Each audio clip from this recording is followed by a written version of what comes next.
देश और दुनिया की तमाम छोटी और बड़ी खबरों के लिए हमारे चैनल को सब्सक्राइब करना न भूलें और बेल का बटन जरूर दबाएं। गुर्जर का मतलब जिहादी का नाश करने वाला, शत्रु का नाश करने वाला है। नमस्कार दोस्तों, स्वागत है आपका देश लाइव में और आपके साथ मैं हूं आशिमा त्यागी। दोस्तों, कभी कभी देश की राजनीति एक ऐसा आईना बन जाती है जिसमें नेता नहीं बल्कि हमारी चुप्पी दिखाई देती है। और आज के भारत की बात करें तो आज का भारत उसी खतरनाक मोड़ पर खड़ा है। ऐसा लगता है जैसे लोकतंत्र की नसों में जहर घोल दिया गया हो। सोचिए, अगर किसी समाज में ये नियम तय कर दिया जाए कि जो मुसलमान को जितनी ज्यादा गलतियां, माफ कीजिएगा, जितनी ज्यादा गालियां देगा, वो असली राष्ट्रभक्त कहलाएगा, वही सत्ता का लाडला बन जाएगा, वही गोदी मीडिया में चमकेगा। तो क्या ऐसा देश बच सकता है? क्या संविधान बच सकता है? क्या हम एक सभ्य समाज कहला पाएंगे? ये कोई संयोग नहीं, एक पैटर्न है, एक राजनीतिक मॉडल जिसमें नफरत एक योग्यता बन चुकी है और मुसलमानों के खिलाफ जहर उगलना एक तरह का करियर ग्रोथ टूल। आज हम इसी पर चर्चा करेंगे। चर्चा में आगे बढ़े उससे पहले आप लोगों से हमेशा की तरह अपील, इंसाफ के आवाज को बुलंद करने के लिए, सच्ची पत्रकारिता के लिए हमारा यानी देश लाइव का सहयोग करें। साथ ही डिस्क्रिप्शन में दिए गए लिंक को ओपन कर ज्वाइन बटन दबाकर आप हमसे यानी देश लाइव से सीधा जुड़ सकते हैं।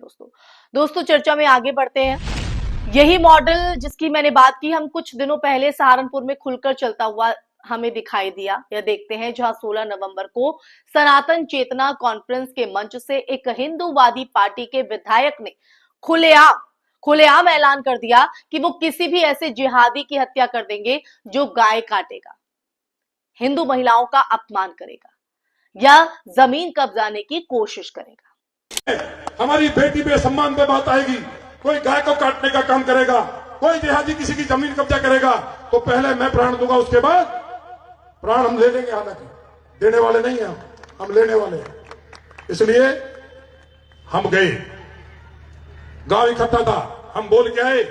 कप्तान का फोन आया कि सर हम काम कर रहे हैं। मैं कब तक कहां थे? हमने कहा अगर 24 घंटे में सारे जिहादी गिरफ्तार नहीं हुए और अगर किसी ने आंदोलन किया, फिर मैं बात को दोहराना चाहता हूं, गुर्जर का मतलब जिहादी का नाश करने वाला, शत्रु का नाश करने वाला है। हम कहां जा रहे हैं? हमने कहा तो मैंने मां गुजरी का बड़ी का दूध पिया। अगर तो जो आंदोलन करने वाले हैं उनको चैलेंज करना चाहता हूं कि अगर तुमने आंदोलन किया तो मुजफ्फरनगर की धरती पे ऐसा आंदोलन होगा, 50 साल तक कोई आंदोलन नहीं कर पाएगा इस धरती पे, क्योंकि ये बेटी के सम्मान की बात है। हमारी सनातन की बेटी का अगर पल्लू भी किसी ने खींचा तो धरती लाल होगी। महाभारत और रामायण उदाहरण है, मुगलों के टाइम में उदाहरण है, अंग्रेजों के टाइम में दिल्ली में। क्योंकि मैं नेता नहीं हूं, मैं नेता बनने के लिए धरती पे नहीं आया था। नेताओं को वोट कटने का डर रहता है, कोई सुअर एक वोट ना दे फिर भी नेता डरता है कि कहीं मुझे वोट नहीं मिलेगा।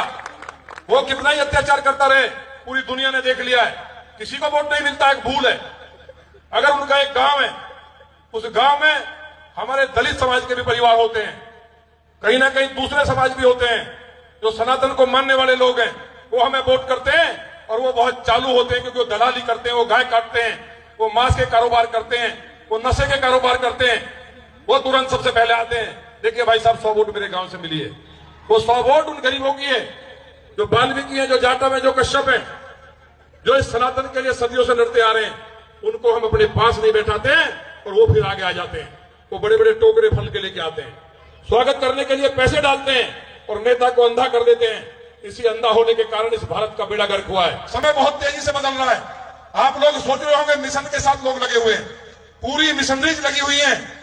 हम सबको नहीं कह रहे, लेकिन ज्यादातर का, क्योंकि जिन्होंने आसमानी किताब पढ़ी है वो लोग हिंदुओं को, गैर मुस्लिमों को मारने से जन्नत मिलती है, इस तरह की किताब पढ़ते हैं। हमारे यहाँ किताब में लिखा है कि अगर चींटी मर जाए तो वो भी आत्मा है, पाप लगेगा, अंतर साफ है। गाय को काट करके फोटो डालते हैं। ये बयान अगर देखें तो किसी सड़क छाप आदमी का नहीं है, बल्कि एक निर्वाचित जनप्रतिनिधि का था। वो व्यक्ति जिसे संविधान ने जिम्मेदारी दी है और उसने उसने उसी संविधान की धज्जियां उड़ा दी और उसे उड़ाते हुए नागरिकों को मारने का लाइसेंस अपने हाथ में ले लिया। वहीं अगर उस भाषण की बात करें तो उस भाषण में मुसलमानों को सुअर कहा गया, उन्हें ड्रग्स और मांस के अवैध व्यापार से जोड़ दिया गया और यह भी दावा किया गया कि मुसलमान कभी हिंदू नेताओं को वोट नहीं देते। यानी वोट देना जो लोकतंत्र का सबसे पवित्र अधिकार है दोस्तों, उसे भी सांप्रदायिक रंग देकर अपराध जैसा पेश किया जा रहा है। दोस्तों ये सिर्फ मुसलमानों का नहीं, बल्कि अगर बात करें तो लोकतंत्र के मूल अधिकार का अपमान है। और सबसे खतरनाक हिस्सा वो झूठ है जो उनकी आसमानी किताब के बारे में फैलाया गया कि गैर मुस्लिमों को मारना उनके लिए जन्नत का रास्ता है। जबकि सच्चाई यह है कि कुरान में हिंदू शब्द का उल्लेख भी नहीं है और हिंसा को कठोर नैतिक नियमों से बांधा गया है। वही नियम जो गीता और उपनिषदों के मूल दर्शन में भी दिखाई देते हैं।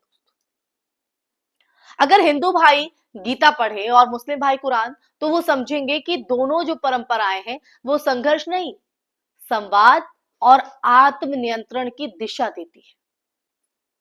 और यहां सबसे बड़ा सवाल उठता है कि ऐसे बयान देने वालों पर कार्रवाई क्यों नहीं होती?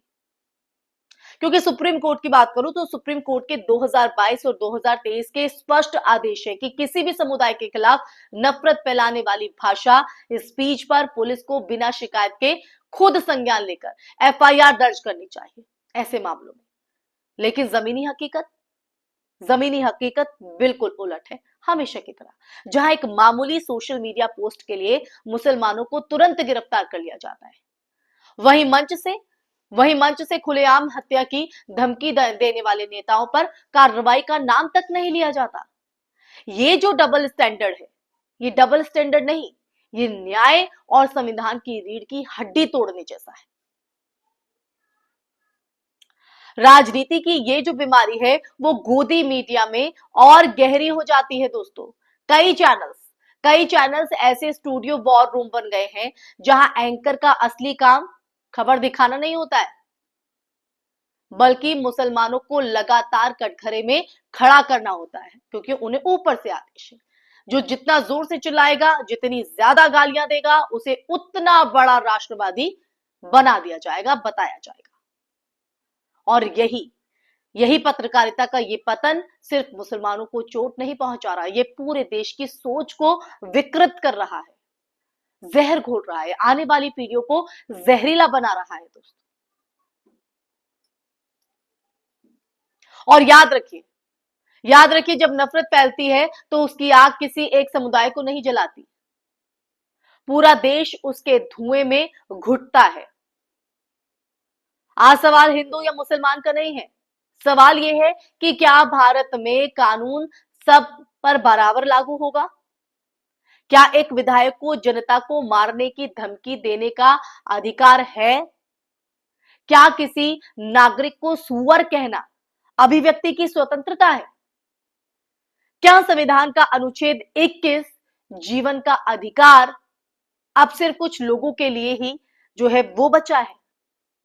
दोस्तों ये वो समय है जब नागरिकों को, खासकर युवाओं को ये तय करना होगा कि वो किस भारत को आगे बढ़ाना चाहते हैं, किस भारत का हिस्सा बनना चाहते हैं, नफरत के शोर वाला भारत या संविधान की आवाज वाला भारत। हम अपने बच्चों को किस तरह का देश देकर जाना चाहते हैं?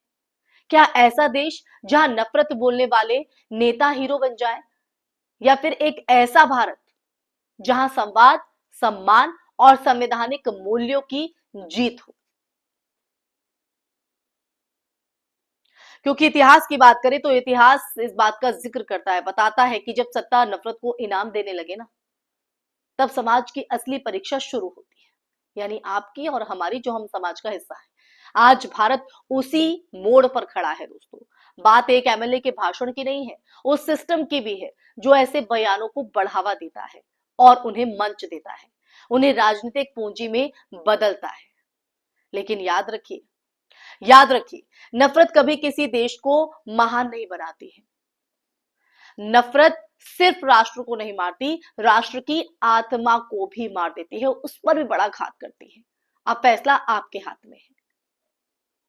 आपके हाथ में है कि क्या आप इस गिरावट को अपनी चुप्पी से वैधता देंगे या आप उठकर ये कहेंगे कि इस देश का नाम नफरत से नहीं संविधान से चलता है।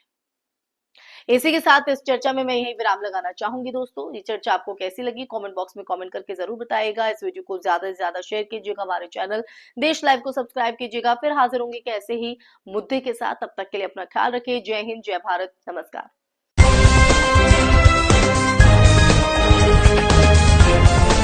देश और दुनिया की तमाम छोटी और बड़ी खबरों के लिए हमारे चैनल को सब्सक्राइब करना न भूलें और बेल का बटन जरूर दबाएं।